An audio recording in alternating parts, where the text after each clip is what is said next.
to live together, which is a reflection of our lives. So I don't know, that's kind of my long-winded answer. Yes? Yeah, what was interesting is I came up in a community that was very much engaged in shadism, but also before the mass influx of people of color, where what it came down to was more tribal than it was racial.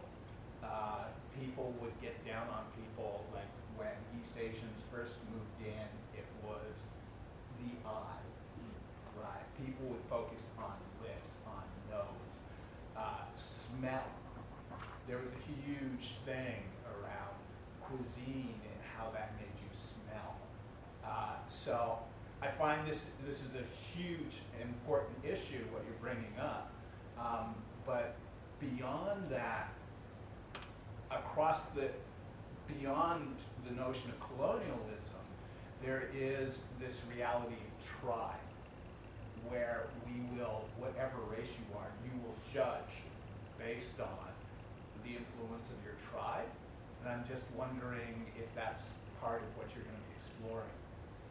Yeah, I mean, that's real, and part of what I think was left out of this, even being someone who is South Asian, like caste is huge, and caste predates, so I should say it's complicated in South Asia, and I also don't have all the information because the access to information is limited, and in some ways, but the pre-European I'm gonna get into trouble.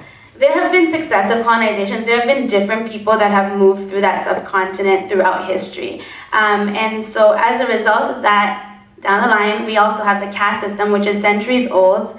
In the context of Sri Lanka, and I can't speak to India specifically, where, I think a lot of us think about when we think about the caste system, but that exists in other parts of South Asia as well. And being from Sri Lanka, the caste system is really complicated because people actually kind of like cross over a lot more often, and it's not as strict in the same ways, but it's regional as well. And so a lot of the discrimination is within the community that predates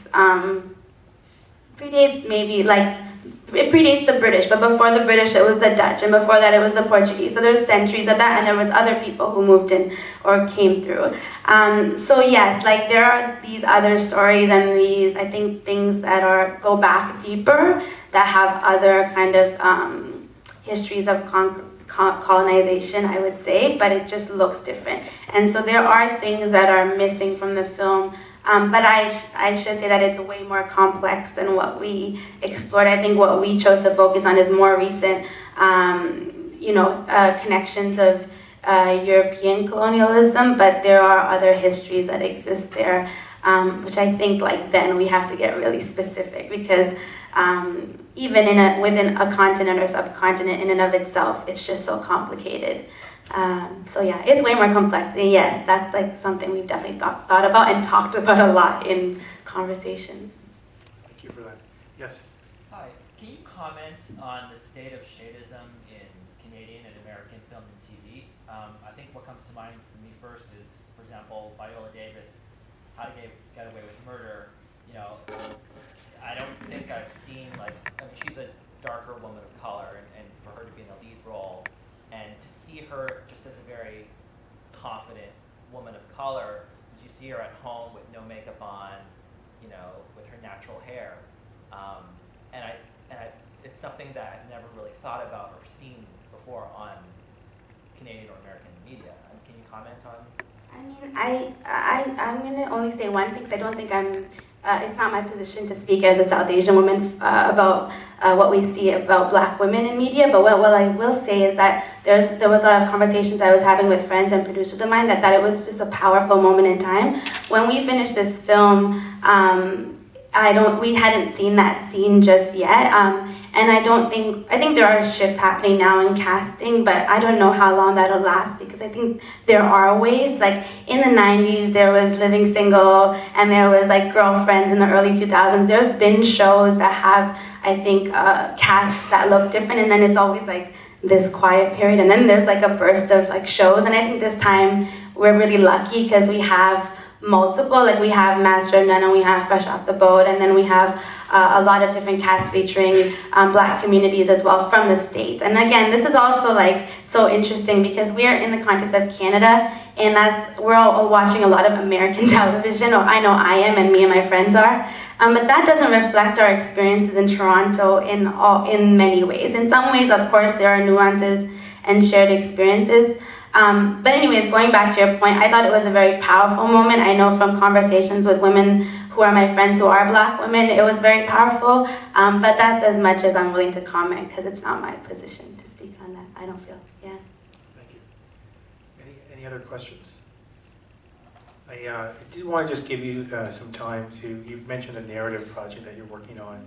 And I know you're doing some work with CBC. Can you talk about what you have coming up and what we can look for in the future? Yeah, I'm working on a feature film with a Mohawk actress, writer-director, Devry Jacobs, and a friend of mine, Gulshan, who came as a young child as a refugee from Iran. So we're working on a film about a Tamil girl and a half Mohawk, half Irani woman, and how their lives intersect for a while as they try to reconcile with their fathers. So that's something we're writing together. And then I'm working at the CBC for CBC Arts, and I'm just producing content for a new film show. And then we're also talking to a production company about a television show based on a feature script I wrote that features 5 different young women of color growing up in Toronto and the things that they get into in their late 20s, early 30s. So that's what we're working on. Very cool.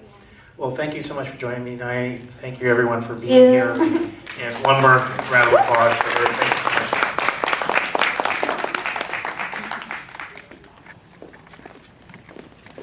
So that concludes our program for today. Thank you again for our sponsors and funders, and please thank you and look out for